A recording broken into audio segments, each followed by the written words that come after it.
So I'm Ozreen Vanderfleet Ulumi, and I am joining you all from New York City today. But because we run our series out of the University of Notre Dame campus, I'd like to begin by acknowledging our presence on the traditional homelands of Native peoples, including the Miami, the Peoria, the Pokagon Potawatomi, who have been using this land for education for thousands of years and continue to do so.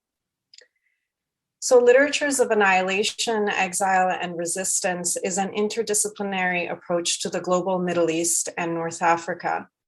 It's a research collective and lecture series that focuses on the study of literatures that have been shaped by histories of territorial and linguistic politics, colonialism, military domination, and gross human rights violations.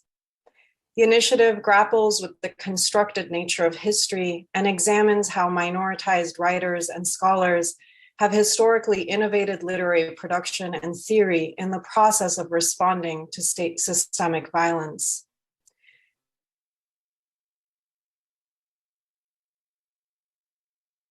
At the University of Notre Dame and the Kroc Institute for International Peace Studies. And we often collaborate with Cambridge University's Archives of the Disappeared initiative. I hope you can all hear me okay. I just got a notice that my connection is a little bit unstable. So today, our talk is titled Political Violence and the Literary Subject. And we're going to be looking at how violence has become a tool of state building in the Middle East, but as well due to sort of the imperial influences and colonial projects in the region, and how poets have come to understand their role vis-a-vis state-sanctioned violence. And I honestly couldn't think of a better pairing of poets to respond and engage with your work, Salwa, which is all about how violence is used as a tool that generates political identity as well as suppresses it. So I'll pass it on to my dear colleague, Ernesto Verdeja. Thank you very much. Thank you, Ozreen. My name is Ernesto Verdeja. I'm an associate professor of political science and peace studies at the Kroc Institute at the University of Notre Dame. And it's my real pleasure to introduce the speakers today. What I thought I would do is I'd start off with some brief biographical information on all three of them, and then essentially hand it over to the speakers. And we'll go in the order that I'm introducing them. So we'll start with Salwa Ismail, who is professor of politics with expertise on the Middle East at the School of Oriental and African Studies at the University of London. Her research examines everyday forms of government, urban governance, and governmental violence, and she's conducted extensive fieldwork in both Egypt and Syria, among other places. Her book, Political Life in Cairo's New Quarters, Encountering the Everyday State, brings to focus regimes of discipline and control in everyday encounters between citizens and state agents. And her book, The Rule of Violence, Subjectivity, Memory, and Government in Syria, asks how the Assad regime's practices of violence affect conceptions of subjectivity and memory in that country. So Salwa will be starting us off, and then we will move on to Roger Reeves, a poet whose poems have appeared in journals such as Poetry, Plowshares, American Poetry Review, The Nation, Best American Poetry, and The New Yorker, among other places. He is a winner of the, I believe it's pronounced Whiting Award, but it may be Whiting. Whiting? Okay, yeah, everyone's not even, so you can tell I'm the one here who's not a writer or a poet. But in any case, very prominent Whiting Award, 2 Pushcart Prizes, a Hodder Fellowship from Princeton, an NEA Fellowship, among many other types of recognitions and awards. He is the author of King Me, which won a variety of awards and has produced publications in a variety of different contexts. Solmaz Sharif is the author of Look, a finalist for the National Book Award, and she holds degrees from UC Berkeley and New York University, and her work has also appeared extensively in Harper's, the Paris Review, Poetry, the Kenyon Review, the New York Times, and other places. And she has received numerous other recognitions and awards, including fellowships from the National Endowment for the Arts and from Stanford University. And currently, Solmaz is an assistant professor in creative writing at Arizona State University. And I believe she's also publishing a book on poetry, Customs, which will be coming out with Grey Wolf Press in March of next year. So with that, what we'll do is we will turn over to our speakers, and we've asked them each to speak for about 10 to 12 minutes, more or less, so we have plenty of time for engagement with the audience. We'll begin with Salwa. And Salwa, you're up. Thank you. Thank you very much, Ernesto, and thank you, Azari. So I just had a message which I was, stop me for a moment. I am truly delighted and honored to be with you today and to be on a panel with Solmaz Sharif and Roger Reeves. It's a really great honor for me. So I kind of prepared a brief text to talk about political violence and what it does based on my research on political violence in Syria, but also it builds on the work that I did on everyday violence in Egypt. So I will read from this text, which is kind of just highlights some key propositions and ideas about what political violence does, how it shapes the polity, how it forms subjectivities, and so on. And then I'll be reading just few quotations from the book, The Rule of Violence, drawing on how novelists and diarists and memoirists have wrote about violence, their own experiences, or their accounts as witnesses to violence if they were not themselves the immediate subjects of this violence or the object of this violence. So one key proposition is that studying political violence is a requisite to understanding how political subjectivities are formed. That is, how individuals and groups of people in a given setting come to understand their relation to government and to fellow citizens, the interpretative frames they develop to make sense of the action of government agents and agencies, and how they are constructed by government. How individuals come to understand how government and government agents view them and construct them, and how this construction underpins the practices governing them, so that the individuals, the interpretive frameworks that they develop, articulate about this relationship to government is based on their interaction, their experience, but they come to also kind of understand how the government is constructing them and why that these policies are based on a particular construction of them as subjects. So studying political subject is a requisite to understanding what shapes a particular polity in terms of the subject's relations with government and in terms of how they relate to other fellow subject citizens. By way of background to my work on violence in Syria, I began researching in Syria in the early 2000s, soon after the death of Hafiz al-Assad, so a great figure of dictatorship. And in my own research trajectory, it was after having completed fieldwork in Cairo's popular neighborhoods, poor neighborhoods of the city, or poorer neighborhoods, fairly informal in terms of construction and much about the everyday life. And this research showed me that the practices of governmental violence were manifest in ordinary citizens' everyday life, in routine manner on the street, in alleyways, markets, coffee shops, and at random checkpoints, security checkpoints. So there were these kind of different moments at which I began the researching violence in Syria. One, it was, soon after Hafiz al-Assad's death, and also after having done this research on everyday governmental violence. But my work in Syria didn't begin as a project on violence. It began as a project on urban transformation of Damascus, and also on the hoped for political opening that Syrians kind of anticipated or hoped for and worked for at that time. But then very soon I kind of came to realize that actually political violence was an essential topic or subject for understanding Syrian political life. And this emerged in part out of conversations and interviews that I had with Syrians about the recent past, life under Hafiz al-Assad, which loomed really large and yet seemed silenced about extraordinary events of violence, namely the Hava events of 1982. I will not mention what these events are at the moment. I will come back to that in very soon.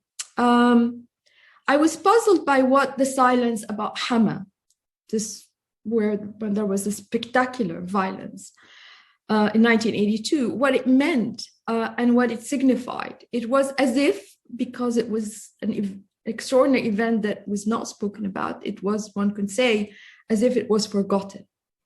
Yet there were signs, I think, pointing to the silence as signifying that Hama weighed on Syrians' life, on their being in many ways. Hama was a case of annihilation in the literal sense.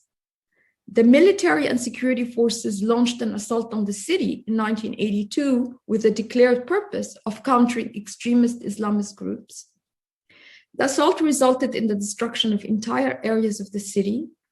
Historical neighborhoods, markets were obliterated. And a series of large-scale massacres took place over 28 days nonstop. Entire families and groups of neighbors were killed en masse. I actually met a Syrian a few years ago who told me 150-something members of his family were murdered in 1982 from Hama. With a as I mentioned, there were large numbers of people were killed. One human rights group, Syrian human rights groups, cataloged the violence by location, profession, age group, and so on. But this catalog does not really capture what happened, So it just gives us figures, which social scientists are very kind of keen on, but it doesn't tell us what it means to live this violence. Yeah.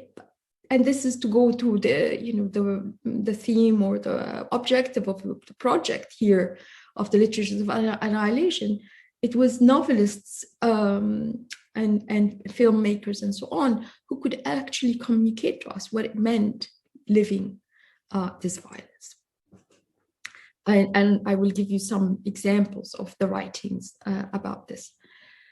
The number of killed was uncertain, and their estimates varied from 10,000 to 40,000. Along with this murderous violence, the security forces deployed practices of quote-unquote pacification during the killing and its aftermath. So house searches, arrests, interrogation. And these practices of control aim to negate the survivor's sense of self, silence the victims, and sap the life out of the city and its inhabitants. And I will read you just from Menhal Sarraj, who is a novelist, and I call a chronicler of Hama. And that was from her last novel on Hama. She wrote at least 4 novels about Hama at different periods. Excuse me.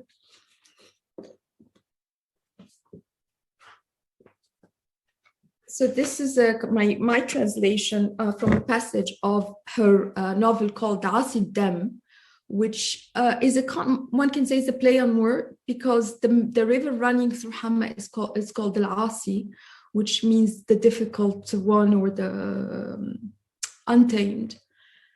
And so Asid Dem could be the river of blood, but also or untamed by blood. So in kind of setting the scene for what happened or what the impact of this violence was. Among the victims, there could be found one merchant who cheats and one who is honest and who did not cheat. Perhaps he was the kind who preferred sons to daughters. Among the victims, there could be found one who is conservative and who frowns in his home, but is joyful and humorous outside the home. And one who's arrogant, and one who is kind, and one who is courageous and truthful, and one who is a coward and a liar sometimes. One who is loving and generous, and who is at times resentful. Many were planning for the Hajj next year, and many were falsifying their taxes and hoarding capital. Among the victims, there is one who spent money to show off his hospitality and one who spent in the way of good. It is said that many issued from good families and that many came from the rabble. Among them were those who did not pay their dues and those, who did not pay their debts and those who awaited their dues. And among them, there were teenagers who did not have the chance to be fathers, but their sin was great. Their enthusiasm was their death. Their death was because their parents taught them that hot blood is dignity and that chivalry is dignity.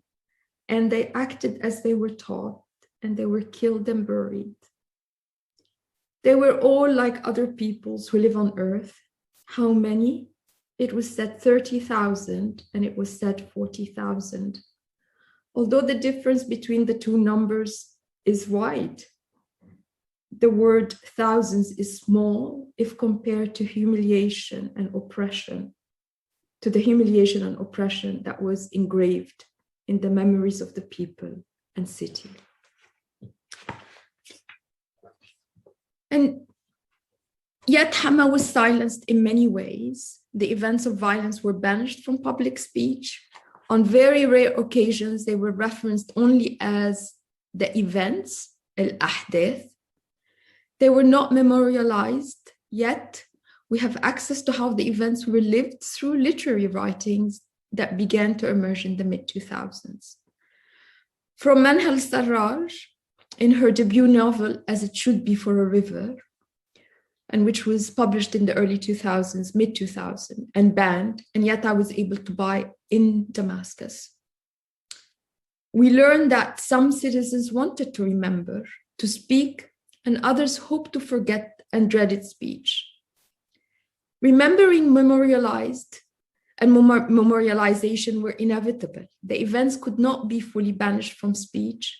For example, survivors named a certain kind of bread the bread of the events because it was the only bread available during the military assault, and they had learned to store it. They explained the woman's celibate status as saying that her potential suitor died in the event. So the reason that she wasn't married, because possibly she would have had a suitor, but that suitor was killed. The space as lived. Okay, I have to wrap up. So I have to say that the space itself memorialized itself in daily walks, people walking around the city in speech. The space carried the traces of the unspeakable. The ruins doubled as memorial sites. So because of time, I want to say just very quickly that the Hama violence, I asked the question, what did the Hama violence accomplish as far as shaping the Syrian polity? Well, the most important thing that violence, or one of the most important things that violence accomplishes, is the kinds of effects it generates. And for Syrians, it generated the effects of horror. And some of these effects were anticipation of violence happening again. So during the early days of the uprising in 2011, I was in Syria, and Syrians conveyed to me in conversation that the fear of the regime doing Hama again. They also spoke about having been through the Hama experience in their little towns, or cities in different times of their history. So doing Hama again haunted Syrians. Again, because of time, I wanted to quote you about what it means to live the massacre, and you don't have to be a witness to the massacre. So ordinary citizens wrote diaries and entries in blogs in which they speak about what it means to live it, even though not witnessing it, because they could see it in their parents and grandparents' eyes and everyday interaction and so on. I think to wrap up, really studying violence is a way for us to understand the kind of effects it generates and elicits in people. And one of the key effects is this objection, the sense of being debased, because much of this violence is body-centered. So the violence in the prisons, and I talk about this in the book, involved getting not only beating, slapping, and humiliating physically, but it also involved getting prisoners to self-pollute, to debase themselves, to swallow someone else's spit in what I call the assault of spit. These kinds of practices had their homologies in the everyday. Everyday encounters with agents of governments also had this similar type of humiliating and debasing effect, as, for example, having security kiosks everywhere. And before that, long before the uprising, and citizens knowing that they needed to maneuver in their walks about the cities in order to avoid passing by the security kiosks, feeling at the same time being debased and diminished, having to do such a thing, feeling exposed and vulnerable. So there are connections between spectacular violence and routine violence in homologies, but also in kind of reinforcing one another. So by way of conclusion, I propose to approach violence as a performance and as a performative. And this requires us to look at how violence is staged and implotted in the acts and events of violence. And it also requires that we look at what is performed, the performative, and to get at this performative, what is accomplished through violence, we need to look at the effects it elicits in terms of horror, fear, bewilderment, uncertainty, disgust, foreboding, and trepidation, effects that inhabit the atmosphere and the humans living and breathing it.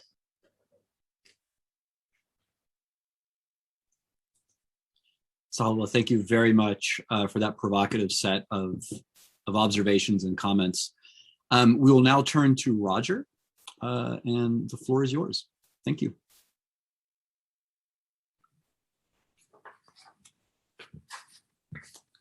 Rat among the pines. Terror tonight is the moon slipping from a rat's gray grasp, finding its way back into the sky, which is America. A white moon leaning on the night's neck with its hands in its pocket. Moon hung calm above catastrophe, the police breaking the neck of a man who had just brushed summer's first bead of rain from his eyelashes. Who, knocking a Newport against the wrist, watching smoke break its head against a brick wall, is preparing to die, unaware they are preparing to die. Heavy the moon, silly the tasking of a rat with delaying death. Terror tonight is the candor of the earth, where someone is preparing to die and the earth receives that dying with its hands in its pockets. And the moon that once burnt the silk hump of a rat back in the sky. And my daughter hiding in the rose bushes asking who the sirens have come to kill. And someone calling it beautiful. Summer, moon, and someone dying beneath that beauty, which is America. I hope to sort of be in conversation just through the poetry. Much of what Salwa said, I think I was just thinking, oh yeah, this poem is thinking about this when she was talking about the spectacular violence, right, and the banality of the violence. And so in the way in which violence creates and shapes political subjectivity. So I want to think about that. And the way I'm going to think is through poetry today, in this manner, in this first sort of display. The next poem I'm going to read is called Standing in the Atlantic. And these are all from a new book of mine called Best Barbarian, which will come out in March, April of 2022. Standing in the Atlantic. We were after death and before. Rising out of the drowned kingdom, some walked in the direction of Mali, toward the blue chant coming from the cow skin and string stretched over the calabash's mouth. A kora carrying Timbuktu's salt market, its holler in gold, over the executioners, the shark's desolate dorsal fins cutting the horizon, the ocean into before and after I could no longer touch my mother's name. The night her fingers make when they touch my eyelids, which is the origin of night. A woman's hand to your face, a fire after, walking beneath it until a bird lifts dawn over an orchid's screaming white head, and the stone-colored cat crouching in the grass, waiting to pounce on dawn's light emissary, drowning in dawn.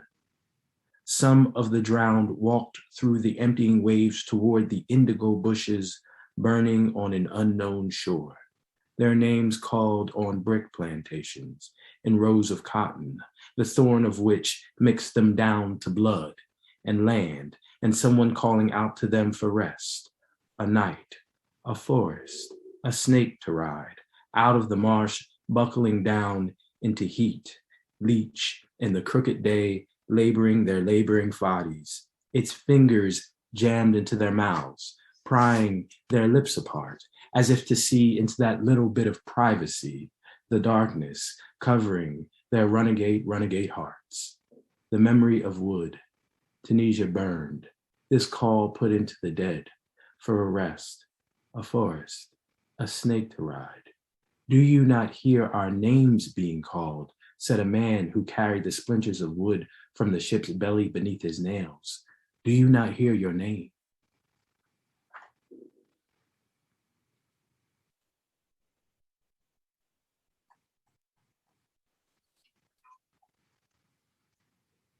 Grendel.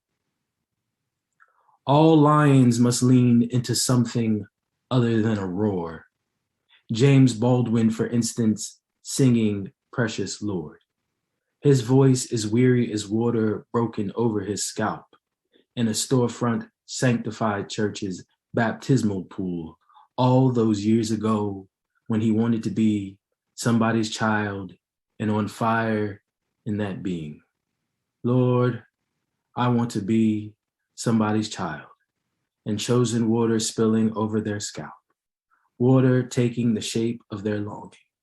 A deer diving into evening traffic, and the furrow drawn in the air over the hood of the car, power, and wanting to be something alive and open.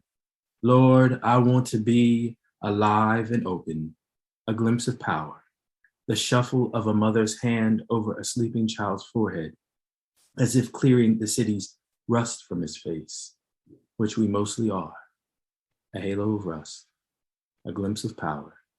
James Baldwin leaning into the word light, his voice jostling that single grain in his throat as if he might drop it or already has. I'm calling to that grain of light, to that gap between his teeth, where the many of us fatherless sleep and bear and be whatever darkness or leaping thing we can be. In James Baldwin's mouth, my difficult beauty, my weak and worn, my future as any number of angels, which is not unlike the beast Grendel, coming out of the wild heaven into the hills and halls of the mead house at the harpist's call, with absolute prophecy in his heart, in his breast, and a desire for mercy, for a friend, an end to drifting in loneliness, and in that coming down out of the hills, out of the trees, for once, bringing humans the best vision of themselves, which of course must be slaughtered. I'll read one more poem and turn it over to Solmaz. I think I'm going to try to read a poem I've never read because it's from the new manuscript. Yeah, let's try to read it. I've never read this one, so we'll see how it goes. Y'all can tell me. Poem in an old language. Many are the names of the gods, and many the gods with no names. Many the shadows cast by wasp, plow, and many born of shadows, of wasp dying in the flesh of the fig, of plow figging the flesh of the land. Many have come back to the land, the house of their former occupation, found their beds slept in, their flowers sifted, baked into small loaves of bread cooling on a white windowsill that once held salt and several mistakes, of which the rose was one. Its scent still by the door. The rose, in its tongue of flame, crown not of fire, is an old language, which the new masters believe better, burned, buried, brightened by a cemetery wall, the corpse of which, spine of the rose less its thorns, they are. Foolish, the new masters. What they called a beginning was their end, which began when they called themselves master. Their beginning, their end, was not the wasp rising again in the flesh of the fig, but the whole grove burned, so an absent God might speak, and we might listen. Listen, infinite the gods who are born of the dead, infinite the men who find them in trees burning, taking them down into the city, into the roads, into the war and warehouses, so that we might worship, might give birth to our deaths. Listen, infinite the burning, the ordinary atrocities, the mountains slopped to rag, the boast of black smoke in which people burn. Listen, infinite the forms of men breaking the air with incandescent terror. Infinite the cemetery walls, us coming in under their shadow, the wave of which we are. Thank you. Roger, thank you so much. Absolutely wonderful. Thank you. We will now turn it over to Solmaz. Thank you. Infinite indeed. Thank you, Roger. Thank you so much, Salwa and Azurine and Ernesto. I'm just going to read a few poems from Look with minimal to no commentary, and save it, I guess, for the conversation that will follow. This collection I wrote, Look, uses terms from the US Department of Defense's dictionary, because they have their own dictionary, and in it they redefine the word look to mean, in mine warfare, a period during which a mind circuit is receptive of an influence. So I'll read the titled poem now. Look. It matters what you call a thing. Exquisite, a lover called me, exquisite. Whereas, well, if I were from your culture living in this country, said the man outside the 2004 Republican National Convention, I would put up with that for this country. Whereas I felt the need to clarify, you would put up with torture, you mean? And he proclaimed yes. Whereas what is your life? Whereas years after they look down from their jets and declare my mother's Abadan block probably destroyed, we walked by the villas, the faces of buildings torn off into dioramas, and recorded it on a handheld camcorder. Whereas it could take as long as 16 seconds between the trigger pulls in Las Vegas and the Hellfire missile landing in Mazar-e Sharif, after which they will ask, did we hit a child? No, a dog, they will answer themselves. Whereas the federal judge at the sentencing hearing said, I want to make sure I pronounce the defendant's name correctly. Whereas this lover would pronounce my name and call me exquisite and lay the floor lamp across the floor, softening even the light. Whereas the lover made my heat rise so that if heat sensors were trained on me, they could read my thermal shadow through the roof and through the wardrobe.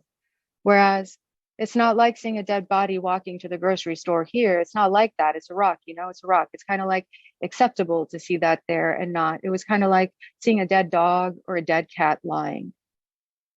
Whereas I thought if he would look at my exquisite face or my father's, he would reconsider. Whereas, you mean I should be disappeared because of my family name? And he answered, yes, that's exactly what I mean, adding that his wife helped draft the Patriot Act. Whereas the federal judge wanted to be sure he was pronouncing the defendant's name correctly and said he had read all the exhibits, which included the letter I wrote to cast the defendant in a loving light. Whereas today we celebrate things like his transfer to a detention center closer to home. Whereas his son has moved across the country. Whereas I made nothing happen. Whereas ye know not what shall be on the morrow, for what is your life? It is even a thermal shadow. It appears so little and then vanishes from the screen. Whereas I cannot control my own heat, and it can take as long as 16 seconds between the trigger, the Hellfire missile, and a dog, they will answer themselves, whereas a dog, they will say. Now, therefore, let it matter what we call a thing. Let it be the exquisite face for at least 16 seconds. Let me look at you. Let me look at you in a light that takes years to get here.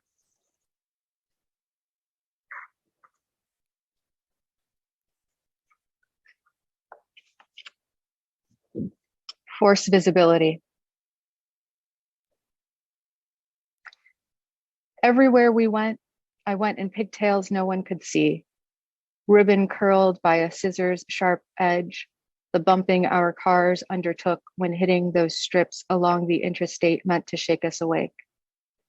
Everywhere we went, horses bucking their riders off, holstered pistols, or two Frenchies dancing in black and white in a torn apart living room. On the big screen, our polite cow faces lit softly by new wave cinema I will never get into. The soft whir of continuous strip imagery. What is fascism? A student asked me. And can you believe I couldn't remember the definition?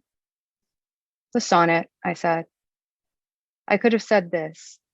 Our sanctioned Tunis, my covert pigtails.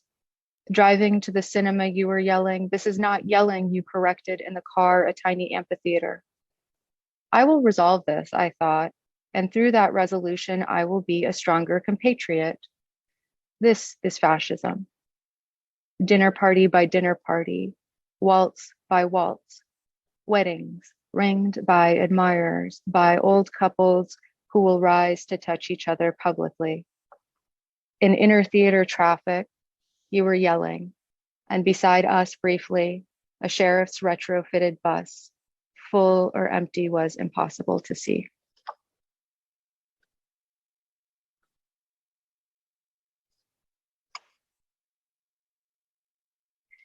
There's a longer elegy in the book called Personal Effects that I wrote for an uncle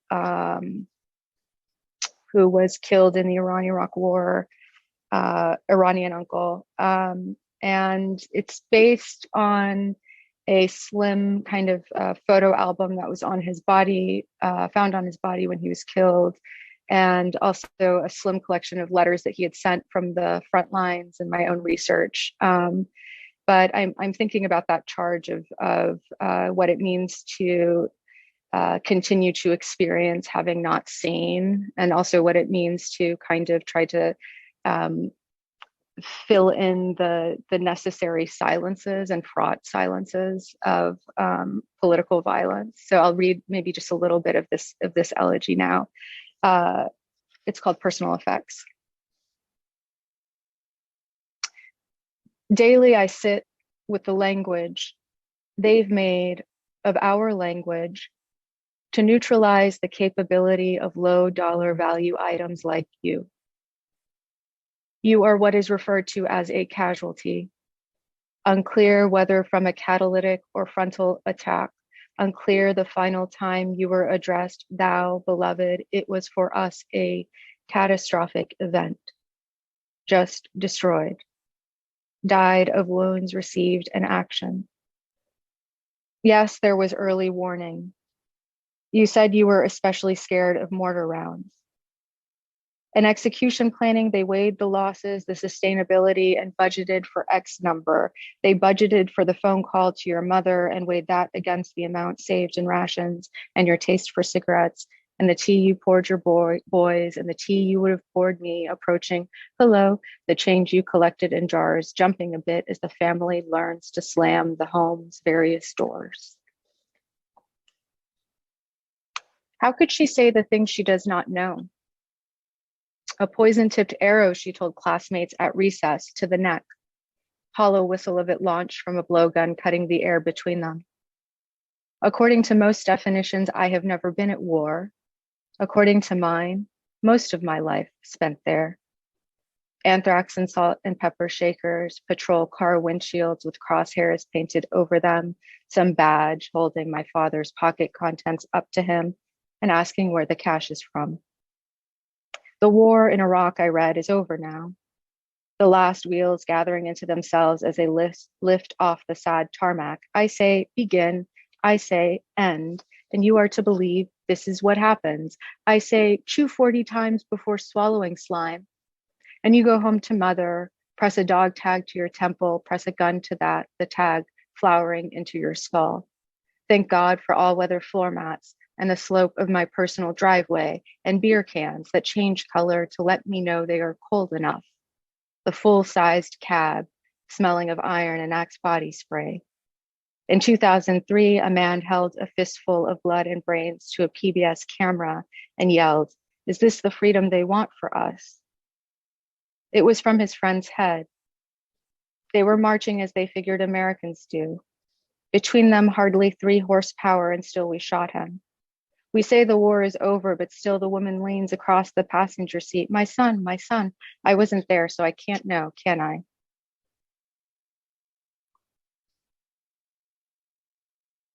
His mother's bed, a grief we don't attempt to console. I killed him, she'll tell me years later. I killed him, she'll say in the midst of civil affairs. He surprises, he arrives, eyes taped shut, torso held together by black thread, fridge cold. Grief is a closed area, cluttered with his fork against the plate and other forgotten musics. The enlarged ID photo above her mantle means I can know Amu, my dear collateral damage, as only a state or a school might do.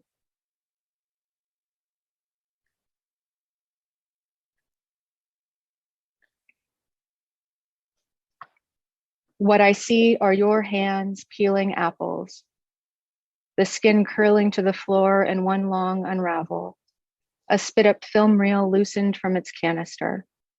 And I'm not even sure they are apples, quince, pear, some desert potato with a stem.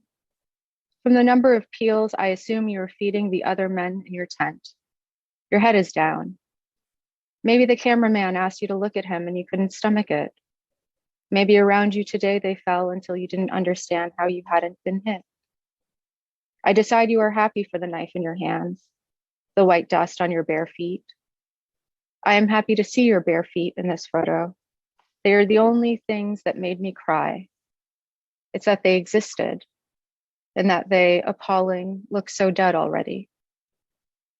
I think it's fair to say you want to do something with your hands. Whether or not the photographer placed the apples in front of you, whether or not they are apples, whether or not earlier that day you saw a friend's lungs peeking out the back of his throat. I cannot name the weapons leaning on the wall behind you, Kalashnikovs, howitzers, as you write a letter. I wrote, I burned my finger on the broiler and smell trenches, my uncle pissing himself. How can she write that? She doesn't know. A friend, a daughter of a Vietnam vet, told another friend, another daughter of a Vietnam vet. And I think I'll stop there. Thank you. Thank you, Solmaz. That was very, very moving, very powerful.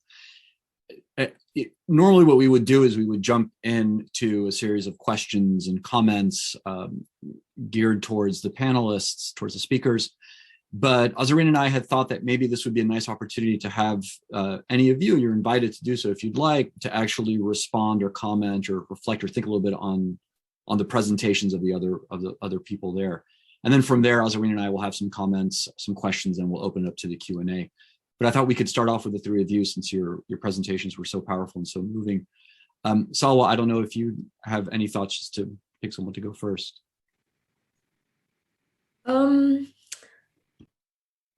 Yes. Now,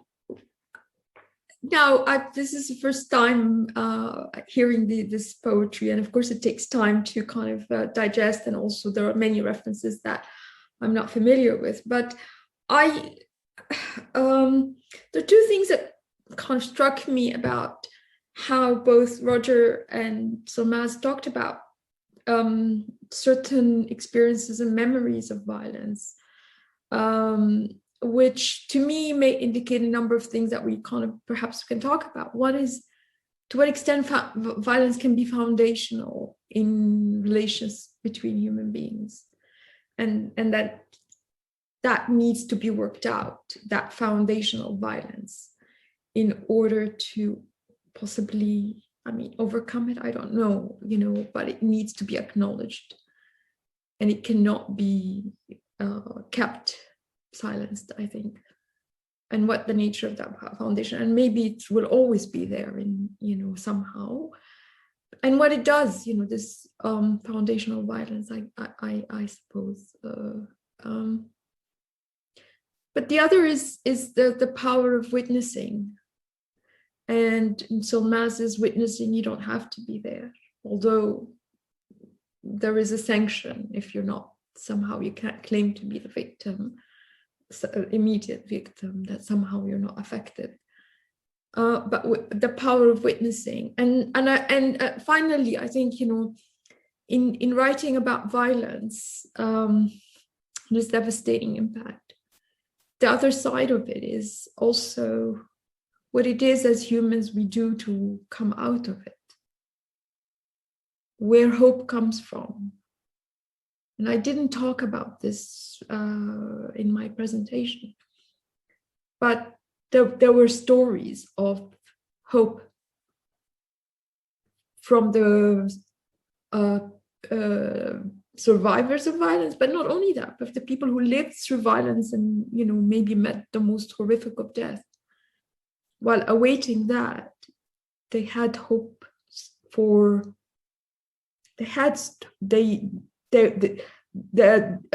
memory, the memory and the idea of their stories being told was in itself a source of hope, and of thinking of a better future, hope, somehow getting out of this. But there is also responsibility about being a witness, and how sometimes then we avoid being a witness. So, or there is the heroism of witnessing. In the case of George Floyd, those who took the video, the young woman who took the video, not as a recording of that. So these are just kind of immediate reflection about, these different experiences of violence, what they signify, and the power of memory and witnessing. Thank you. I don't know if others would like to, Roger, Solmaz, if you have any thoughts or reflections. No, I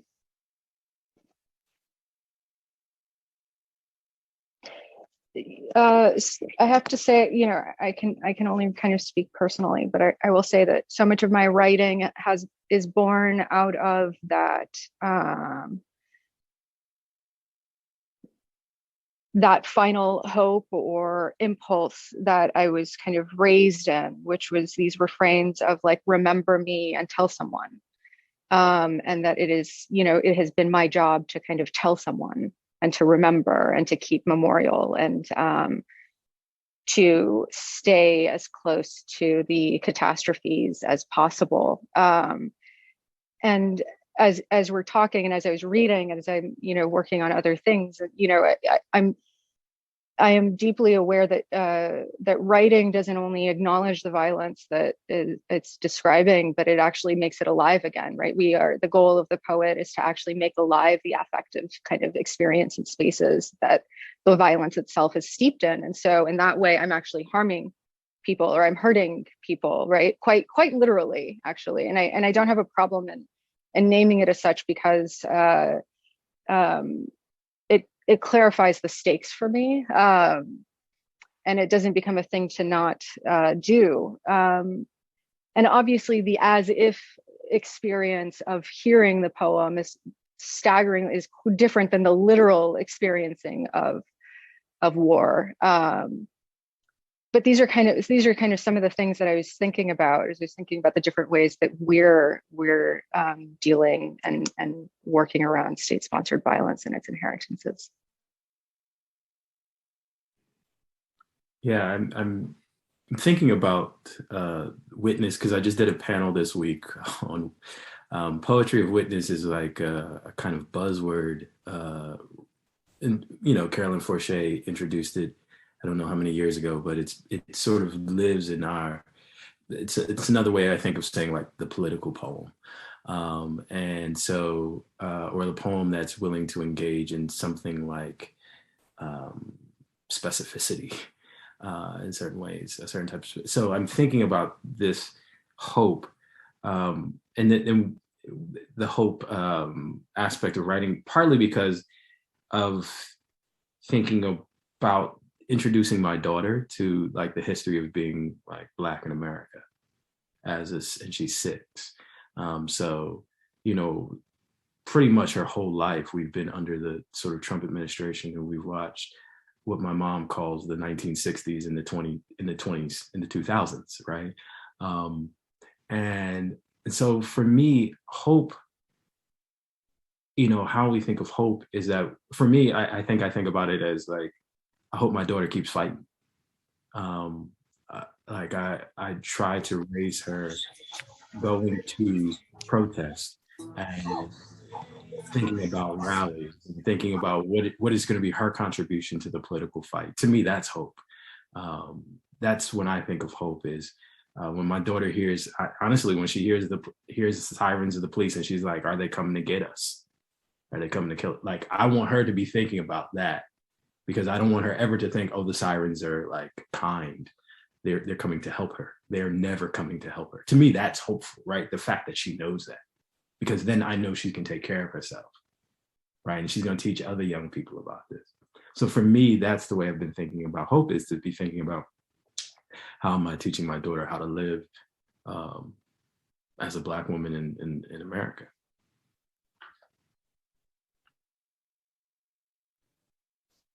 Thank you for those beautiful and thoughtful responses to one another.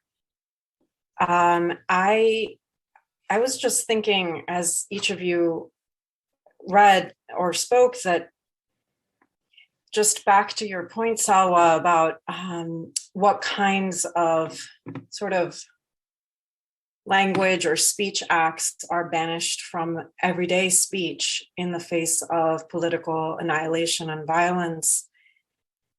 And I guess I have a kind of a complex 2-part question that we can maybe unpack as we go along. But what struck me was something I've always kind of known intuitively as someone who grew up under, censorship in Iran, and whose entire kind of sensibility as a writer is a direct response to that, and to the kind of bodily violence I was subject to as a female, and the checkpoints and the constant surveillance. That literature is a kind of defiant archive that's kind of subversive and sublime, and that always emerges when other forms of memorialization in language and speech are suppressed. And I think one of the things that really motivated us as a research collective to kind of have these conversations was to try to identify, if it's even possible, right, how then that literature that is defiant and responding to state-sanctioned violence is itself changing the nature of literature or its potential, how it's innovating the technology of the poem by maybe distorting temporalities, or the kind of speculative nature of your work, Roger, where, that I'm really interested in kind of the speculative nature of literature and the kind of spectacular affective and symbolic qualities of violence. And then I was thinking to maybe more directly in response, Salwa, to your work, of a quote by Edward Said that says, "Every empire tells itself in the world that it is unlike all other empires, that its mission is not to plunder and control, but to educate and liberate." And how perhaps unaware we are as a collective body of humans that it's violence that produces sectarian and ethnic conflict, not the other way around. And how the very project of liberalism is deeply bound up with the most extreme forms of colonial violence, and how the project of violence in the region, in the Middle East, is connected to European American imperialism and the militarization of the police on the ground in America deployed against Black and brown bodies is also connected to the military industrial complex in the Middle East today. And so that's just a large cluster of thoughts that I was kind of sitting with as you were all speaking. And to shift gears for a second to something more pragmatic, I apologize that I didn't remember to acknowledge that we were working with the wonderful Nectar Literary for this program, and that Pilsen Community Bookstore in Chicago is partnered with us, which means that we have in the chat links to all of our guests' books. And there's nothing you can do that's more important than celebrating their voices and carrying these stories forward than to actually purchase books for yourself or friends and family who you think would be interested. So I just wanted to quickly acknowledge that, and I'll pass it back on to whoever wants to take it up.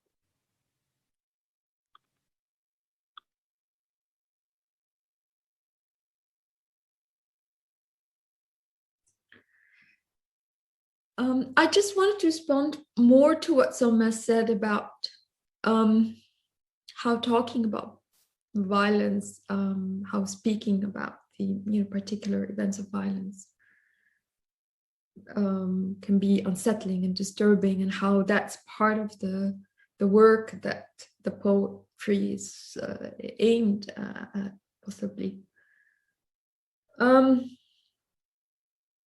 I think, to me, when I told the story of violence in Syria, when I started writing about political violence, and it was way before the uprising, before kind of this came out to the surface, and there were writers who've written in different ways about these experiences and that history, for whom it was really important, novelists in particular, and to record this, but in covered ways.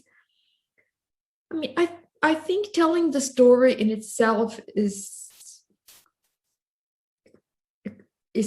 there is a kind of an ethical demand for it. I mean, my sense was, that particularly, for example, Manhar al-Sarraj recording Hama in different ways before she can actually name that this was about Hama in the early writing. I thought that this was really an ethical quest for her. You cannot just not really acknowledge what happened, as if it's never happened. And of course, it is acknowledged in memories, but if they remain unspoken and they're allowed to stay silent,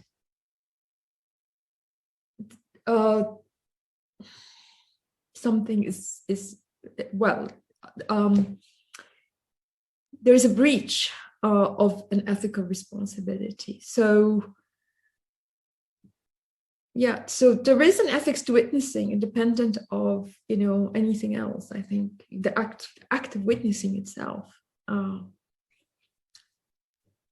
not addressing directly what Azarine you said, but just kind of reflecting on what Solmaz said about how telling that. And of course, the language itself, maybe there is a challenge, of course, because, what language do we use to talk about, things that are very troubling and unsettling and monstrous without engaging in sensationalism, at least from a kind of a academic perspective or a social science perspective, in sensationalizing. And also further demeaning the people or degrading the people who've gone through this. And there is a challenge to have a language that can speak of, the brutalism of certain kinds of violence, that mutilate and dismember and disfigure and disrespect the human body.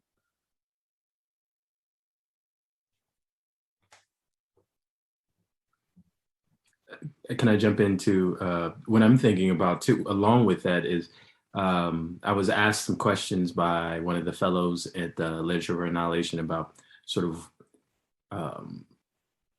I don't know if I got where the question, but I was thinking about the way, I'm thinking about the way particularly language gets affected by the political state of the country or the political state of the world. So for instance, fascism as a discourse, right? To be thinking about fascism, I can remember in the early 2000s, this wasn't the sort of political discourse that was sort of in the popular mainstream, or for instance, like white supremacy, right? I think about the use of that term now. I remember when you would use that word in grad school in the early 2000s, people would look at you like you were literally a Klansperson, right? Like they were like, oh my God, what are you talking about? But now we talk about white supremacy like we talk about Cheerios, right? It's become sort of part of the popular zeitgeist.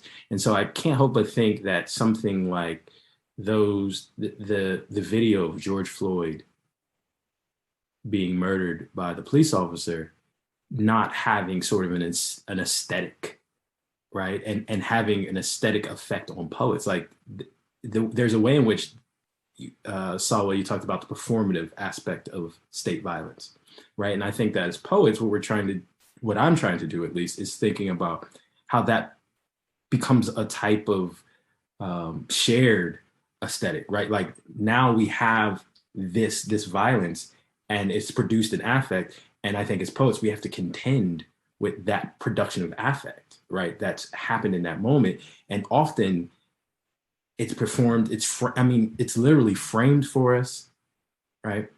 And so for me, I'm thinking about, okay, what does those moments introduce aesthetically?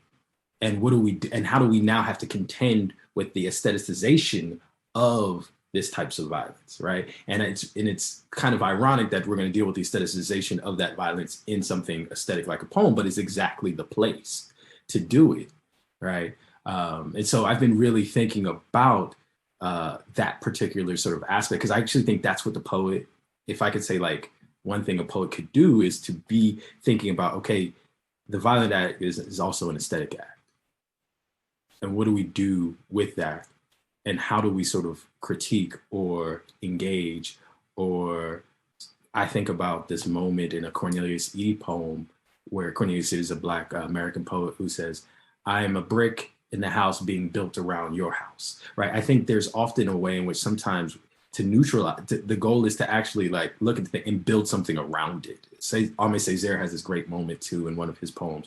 He's a Martinican poet who talks about how he's Martinican poet, so under British colonial rule, and he's imagining himself being interrogated. And what he does is during an interrogation, he pisses a camel, right? That the Pope is on, and in the pissing, he creates an island around the Pope and chokes the Pope, right? I think that is sort of what I'm trying to do, is this surreal sort of idea, like, okay, you've created this, now let me imagine how to actually around it through into like wrangle it. So I hope this makes sense what I'm kind of saying. Yeah, that makes a lot of sense, Roger. And I think it kind of definitely speaks to the moves and tactics that we can make in language to sort of, like you said, neutralize, both reflect the weaponization, right, of these kinds of state-sanctioned languages against bodies, that primes the ground, right, for then actual physical violence to take place without repeating it, sensationalizing. And I'm just so interested in these sort of like, I don't know, I call them like little dance moves that you can make on the page, right, to kind of document and reflect violence, imagine a different kind of individual and collective futurity, right, as an ethical gesture, and not,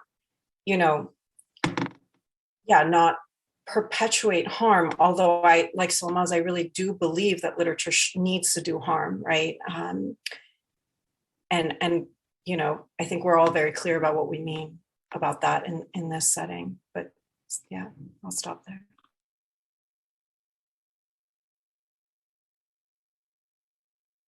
It's interesting when you say harm. I was in grad school and did the PhD thing, and one of the things I heard, the best way to think about like the harm of literature or the harm of teaching. I had a grad school professor, she's a rhetorician named Diane Davis. And she said, learning is a trauma. I'm here to traumatize you. And I think about that sort of way, like literature is here to traumatize you towards something, right? Like I think about, like, I'm teaching my daughter to tie her shoes. It's traumatic. She's crying, like it's a traumatic gesture to learn something new, right? And so that's a good trauma, right? Like she's gonna thank me down the road, like, and she won't even remember it as a trauma. She'll be like, oh, I just tied my shoes, right? And so I always think about that, like, learning is a trauma. And I love that when she said, I'm here to traumatize you. I was like, oh yeah, so I think about it that way.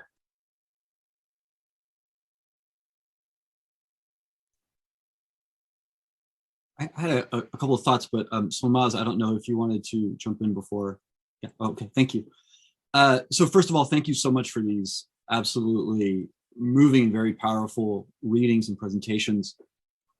One thing that struck me in the comments that were just made about thinking of violence as an act, but also as an aesthetic act, right? Having this kind of aesthetic dimension is, in addition to that, how all three of you in different ways use language to really pursue issues of moral intelligibility. So there's the issue of representation. There's the issue of also capturing, Rogers, you were talking about the aesthetic dimension. Obviously it comes up in Solmaz's work as well. But all three of you in various ways are also probing this question of just moral intelligibility. Is the world morally intelligible given the reality of this kind of violence, the frequency of this kind of violence? Salwa, at one point you talked about, you didn't use quotidian, but you used a word like it, the ordinariness of violence and how it affects bodies, et cetera. So I was curious if you could say something about that, about this question of moral intelligibility and how language might help us navigate something that in all of your presentations today, you've really pushed up against the boundaries of that. That's the first question. So this issue of moral intelligibility. And then secondly, something that struck me in all three of your discussions was temporality or time. And there is this immediacy in all of your readings and all of your presentations. There's this real immediacy of how you describe certain experiences or moments of violence or apprehension of violence coming. But there's also this interesting question about how violence disrupts time. It disrupts the promise of a stable future. And that seems to be operating in all three of your presentations in different ways. So I was wondering if you could say a little bit more about how you understand the nature of the relationship between time and violence, or maybe language and time, how it can speak about the experience of violence. And I just want to preface that by saying I'm a social scientist. So when we talk about violence and genocide and mass atrocities, we tend to talk in pretty reductive ways, as the production of bodies, right? How many bodies were produced? What day did it happen? Who did it? To whom, et cetera. But these other issues about subjectivity and of experience are sometimes lost, which is precisely one of the reasons why Azarine and I wanted to have Salwa here as a scholar who bridges the complexity of these issues. So moral intelligibility and questions of temporality or time in terms of language. Thanks.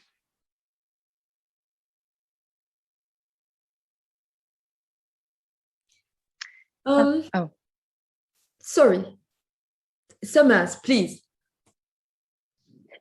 Thank you. I was just, I guess, eager to speak because I studied sociology when I was in college, and the thing that has brought me to writing, and could have really taken me anywhere, is a sense of a kind of ethical, political agenda, actually, right? And so I've made like a very there's been a moment in my life where I've chosen poetry itself as the medium in which I will kind of play this agenda out, which is not exactly the way that we're encouraged to talk about poetry in English, but it is true for me. And part of what pushed me in that direction was the kind of reductive, big picture, abstract ways that history and historical accounts of violence operate, right? And so I would be doing all this work in data, but I would, and like going through, New York Times archives at the beginning of the Second Intifada, but like I would just get stuck on like an individual dining room that had been demolished, and trying to figure out what had happened there and who was there and what, and how do I get that into my thesis? And like, that's really what I wanted to write about. And part of the reason for that is because, Azreen, I was thinking, I was trying to find it, literature as a defiant archive, right? And it is actually in the specifics and in the very like minute quotidian places and psychological and ongoing psychological spaces of violence that the kind of master narratives fall apart for me. There's also something, I learned a while ago that there's this, there's a construction that's possible in Farsi that's buda'ast, which would most literally translate to, though it wouldn't actually translate to, is was. Like there's an entire construction that one could say is was, right? And that the ongoingness and the presence of the past, that collapse, that's my personal pitch. I think one could make a similar argument toward the future. One could make a similar, there are all kinds of, my personal kind of pitch is toward the ongoingness of the was that I'm steeped in. So thank you.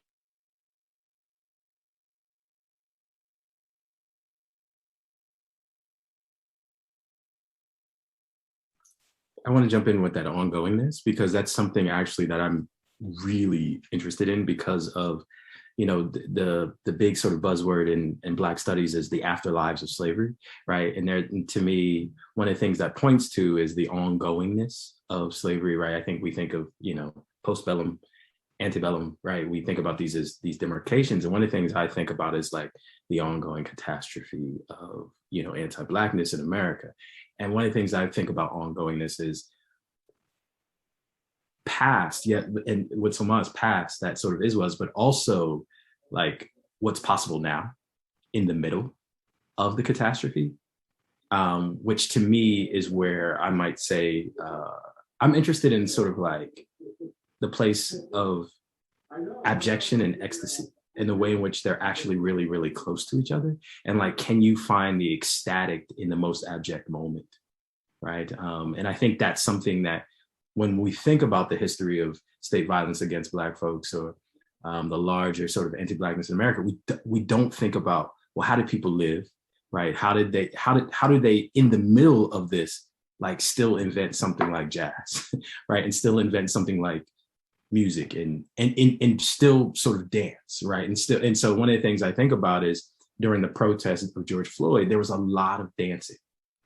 And if you look at other sort of Afro-diasporic cultures like the Garifuna in Honduras, they bring a drum and they dance at protests, right? And so I've been really thinking about the aesthetic place of like, okay, we got to fight, we got to be out here, but like when we can, let's have a good time while we're doing it, or let's actually buoy up the spirit so that when the dogs come and when we're ready, right? And it's not always just like, hey, we fight, we're literally fighting, or we're running, or we're trying not to be gassed, right? And so I've been really thinking about that ongoingness, and sort of really sitting in the largeness of what we can make. And sometimes I think like how our acts of ecstasy, our acts of pursuing pleasure can be the defiant act, right? That is the thing that could actually like anger the potentate. Right, you'd be like, all right, cool, you're doing that. Watch me do this right here in your face, right? Like that. I'm on that sort of thing, and so I think the poem does that, right? I think the poem can do that. So I have some thoughts which kind of speak to what in answering Ernesto's questions, but also speaks to what both Roger and Solmaz talked about. So in the diaries, about go back to hope, but also the defiance and resistance. So in the diaries of the prisoners, the Syrian prisoners in the worst of prison detention camps, in the most dehumanizing conditions, the prisoners did invent or create practices of what it means to be human in the most simple things. So making implements to eat with, for example, creating lines to hang their clothes on out of plastic bags, and so to be human, in some ways, in certain ways. So not to regress to that, kind of, because these are the conditions they reflected, could regress to the non-human. So the acts of, kind of restoring humanity in the simplest of ways, and ways of thinking and in ways of being under the worst of conditions. But to reflect on time, the past is, Manhal Sarraj, in one of her novels, well, the main characters saying, reflects on how could it be called the past? It's the present. It never goes. The past is not past, it's the present, so it is that is, was. I think we can't, we have this way of thinking of the past as something that is over, whether it's good or bad. But, I think the past is we're always inhabited by the past, but we remake it in being inhabited and inhabiting it. So there are ways of inhabiting it comfortably. Some scholars, kind of reflect on this, and then uncomfortably, we inhabit and the past, and the past inhabits us. So, when I was thinking I reflect about what happened in, Tahrir Square, and, and the whole Arab uprisings and the revolutions and the movement of people, which are seen to be like, triggered by one spectacular act in some accounts, which is al-Ba'azizi self-immolation. And Ba'azizi self-immolation comes as a response to some extent to an act of humiliation, being slapped, but also the struggles of everyday life, denied the means of survival and so on, bracket whether Ba'azizi wanted to bring about a revolution or not. That act, the slap, it happens every day in all markets, informal markets. Ba'azizi slap is a slap experienced thousands of times more. Does the memory of the slap ever disappear?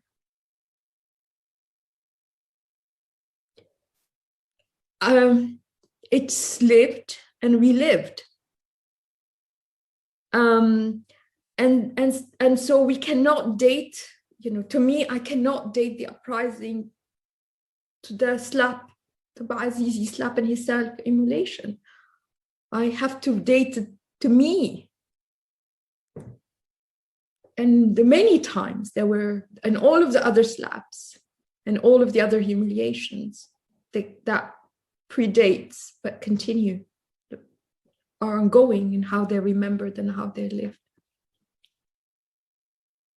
So that this kind of demarcation of the past and the present as somehow separate is just not how we work as human beings, it seems to me anyway. Thank you so much, Salwa. Thank you all. We have a few minutes left. We go till 1:30 Eastern time, so we have about another 8 minutes left. And this is an opportunity for, unfortunately, we don't have more time, but this is an opportunity for people in the audience. If you do have a question that you'd like to ask, we request that you please raise your hand electronically. So use the raise hand function on Zoom, and then we can call on you. And if you do have a question, please try to keep it a question rather than a really extended comment, so that we can hear from the panelists. So this is a good time to pop up your hand if you'd like to do so.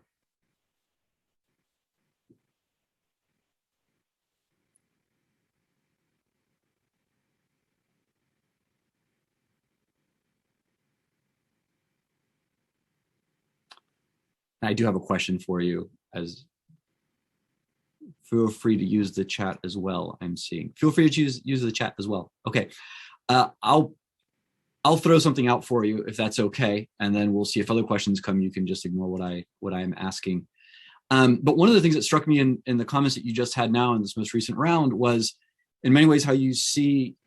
And I'm just kind of projecting this here, but in many ways, how you are diagnosticians of the present moment, of violence, of trauma, of these deep experiences. And I wanted to invite you perhaps to reflect a little bit or say a little bit about what you see a moment of reconciliation looking like. In other words, one can imagine a moment of reconciliation or justice. Some people argue, of course, that justice and reconciliation are misleading terms, especially the idea of reconciliation. It's kind of coming together. It risks being apolitical. It risks leaving out certain voices. It's violent, etc. Others have a particular vision of what the alternative world would look like. What would a future look like that is not characterized by these deep types of harms? So given that we focused so much up to now talking about experiences of violence and of trauma and how to represent this, I wanted to maybe throw out that other question to you, unless Azarine, you have another question that you'd like to post. So the question is a forward-looking, like, what is the future, sort of? Yeah, so in some sense, when one does a critique, one's taking a particular standpoint, right? And so one way of thinking about that standpoint is that it implies what an alternative would look like. So what might that be like? With the understanding that I'm throwing this question at you right now, and that wasn't in the original invitation. Yeah, I actually think about this quite a bit. Partly the reason I think about it is there's this moment in The Undercommons by Stefano Harney and Fred Moten. It's like the last page of the book. Or maybe I'm making it up because I've tried to go back and find this thing and I can't find it. So maybe it's like I was fever dreaming it when writing a paper one moment. But I'll say this thing that I think is, they say something like, what we know is that we need to break from what we are, from where we're at, right? So we understand there needs to be a break, right? There needs to be change. However, what we will want in the middle of that change is going to be very different than what we want after the change. So there's a way in which to sort of talk about what we want in the future, we first have to break the thing. We haven't actually done the first futuristic act would be to break, right? To resist in this way, right? Like I think about like the French Revolution, right? Like the first thing is that, right? And whatever that looks like. And I think that's going to produce a different sort of consciousness or a different position from which to think about what we'll want in the middle of that. And then when that's over, what we will want on the other side of it. So it's really hard to say to like future selves, this is what you will want. And I actually think that that's kind of the limitation of the political imaginary, is to actually believe they can know what we will want when we break, right? Like I think that it's actually first to produce the break, if that makes sense, right? And then allow us, when we're in the break, to like reconvene and think about what we want. Does this make sense? Sort of like, so for me, I'm kind of like, ethically, I think it's kind of like fraught, and I actually think we'll just reproduce, because when we haven't broke what it is we're in, all of our thinking, our language, our way of thinking about it is very much tied up into our past, right? Or even our present, right? So, like what the future looks like can only be dictated by making a futuristic event, and that is by breaking what it is we have.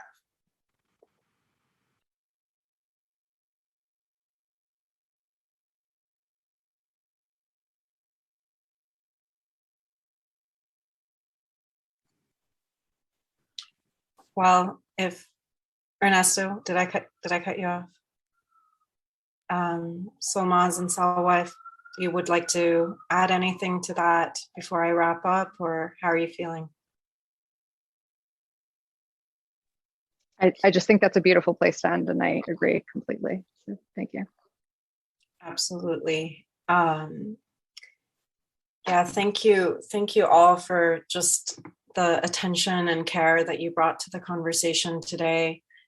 And I just also want to kind of end on that note of just the erotics of pleasure and how important that is, alongside the documentation of trauma and the insistence, especially in the American landscape, where there's a tendency to avoid and deny, to write literature that archives and insists, right, on the affective conditions and moods and states of mind that are perpetuated through violence, and at the same time to kind of dance and sing, which is a big tradition for us as well in the Middle East, and to laugh, right? That's always been something I was taught, to just laugh at the absurdity as a way to insist on your humanity.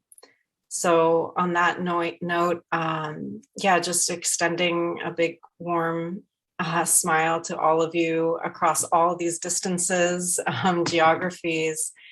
And thank you very much to our audience for joining us, to all our collaborators, Sanan, Amir, Lina Merwane.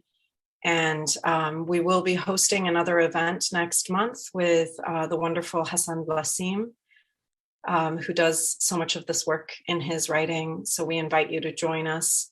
And we will be circulating to you a recording of this video so that you can share it and pass it along. And again, a reminder to please purchase our guest authors' wonderful books, and to look out for their books that are forthcoming in March and April of 2022.